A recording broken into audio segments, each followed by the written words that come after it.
최근 미국이 한국에 제공하겠다는 백신 물량을 2배로 늘리면서 백신 접종의 속도가 붙고 있는 모습입니다.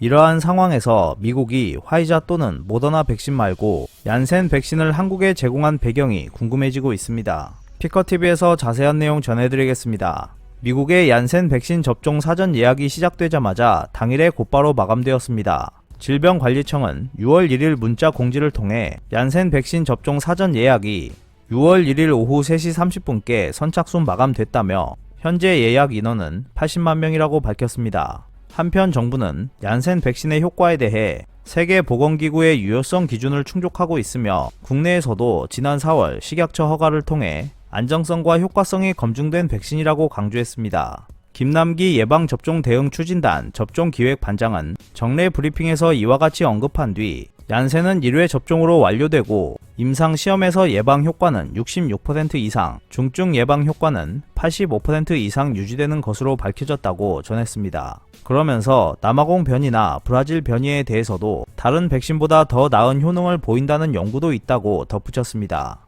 한국에서 이렇게 얀센 백신 접종 예약이 순조롭게 이루어지고 있는 가운데 미국이 한국에 제공할 C19 감염증 백신을 존슨앤드존슨의 계열사 얀센 백신으로 결정한 배경에 관심이 쏠리고 있습니다. 미국의 지원 방침은 조 바이든 대통령이 지난 5월 21일 문재인 대통령과 한미 정상회담 후 55만 명의 한국군 장병에게 백신을 제공하겠다고 밝히면서 처음 공개됐습니다. 한국군이 주한미군과 긴밀히 접촉하는 만큼 백신 제공은 한국 장병은 물론 미군을 보호하기 위한 것이기도 하다는 논리였습니다. 이는 국제사회에서 자국민 우선 접종 원칙을 내세운 미국에 대한 백신 독식 비판을 의식하면서도 한국을 지원하면 다른 나라도 비슷한 도움을 요청할 수 있다는 우려를 피하려는 명분이라는 해석을 낳았습니다. 바이든 대통령의 언급 후 한국에 제공할 백신의 종류가 화이자나 모더나가 만든 백신이 될 것이라는 관측이 커졌습니다. 얀센 백신은 미국 내 접종자 중 혈소판 감소 혈전증 사례가 발생한 이후 한국의 경우 30세 이상에만 접종 권고가 내려진 상태인데 이는 한국군 장병 대다수가 30세 미만이기 때문입니다. 현재 30세 이상 군 장병 중 90%에 가까운 11만여 명은 아스트라제네카 백신 1차 접종을 마쳤지만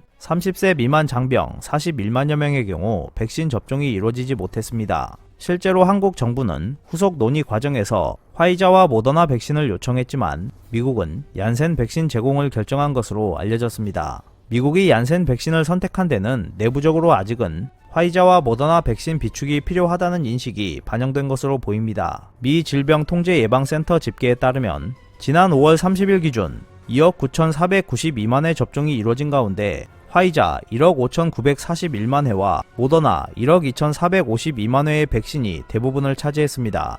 얀센 백신은 1,077만회 수준입니다. 바이든 대통령이 독립기념일인 7월 4일까지 미국 성인의 70%에 대해 최소 1회 접종을 마치겠다는 목표를 실현하려면 미국민의 선호도가 높은 이 두 백신의 물량을 비축해둘 필요가 있을 것입니다. 얀센 백신에 대해 30세 이상만 접종을 허용한 한국과 달리 미국의 경우 별다른 나이 제한을 두지 않은 것도 얀센 백신 제공을 결정한 요인으로 보입니다. 실제로 미국은 주한미군과 카투사 접종 시 모더나 백신과 얀센 백신을 함께 사용했고 5,200명이 얀센 백신을 접종한 것으로 알려졌습니다.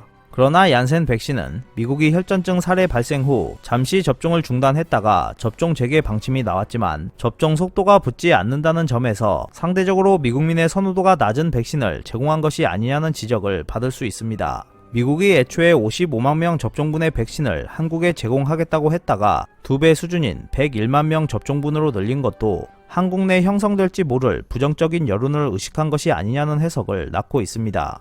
또한 미국은 당초 현역 장병 접종을 목표로 했지만 30세 미만 접종 금지 권고 탓에 한국과 협의 과정에서 30세 이상의 예비군, 민방위군, 군 관련 종사자 접종으로 방향을 전환하며 한국 정부의 선택을 존중한다는 공감대를 형성한 것으로 알려졌습니다. 미국이 6월 말 이후부터는 화이자와 모더나 백신도 다른 나라에 지원하기 시작할 것이라는 관측이 나오고 있습니다. 미국이 7월 4일까지 성인 70% 최소 1회 접종 목표를 달성하기 위해 지금은 화이자와 모더나 백신을 비축하고 있지만 6월 말이 되면 이들 물량에도 상당한 여력이 생길 수 있기 때문입니다. 다만 이 경우 한국은 이미 얀센 백신을 지원받은 데다 방역 선진국이라는 평가와 해당 시점에서는 공급난이 다소 해소될 것이라는 예상 탓에 또다시 지원 대상에 포함될 가능성은 낮아 보입니다. 바이든 대통령은 아스트라제네카 백신 6천만 회와 미국 보건당국이 승인한 백신 2천만 회 등 모두 8천만 회 접종분을 6월 말까지 다른 나라 지원에 사용하겠다고 밝힌 상태입니다. 미국이 사용을 승인한 백신은 화이자, 모더나, 얀센 백신입니다. 미국이 아직 자국 내 사용 승인이 나지 않은 아스트라제네카 백신을 캐나다와 멕시코에 지원한 사례는 있지만 자국이 승인한 백신을 다른 나라에 제공키로 한 것은 한국이 처음입니다. 바이든 대통령의 한국군에 대한 백신 제공 방침 발표 이후 C19로 어려움을 겪는 여러 나라가 미국에 지원 요청을 하고 있는 것으로 알려졌습니다. 이런 상황 탓에 미국이 8천만 회 접종분을 추가로 지원하더라도 직접 대상국을 선정하기보다는 백신 공동구매 배분 국제 프로젝트인 코백스 퍼실리티를 통할 것이라는 예상도 나오고 있습니다. 차근차근 안전하게 진행되고 있는 백신 접종으로 하루빨리 C19 감염증이 종식되길 기원합니다. 오늘 준비한 소식은 여기까지입니다. 끝까지 시청해주셔서 감사합니다. 여러분의 좋아요와 구독은 영상 제작에 큰 힘이 됩니다. 앞으로도 피커TV에 많은 관심 부탁드리겠습니다.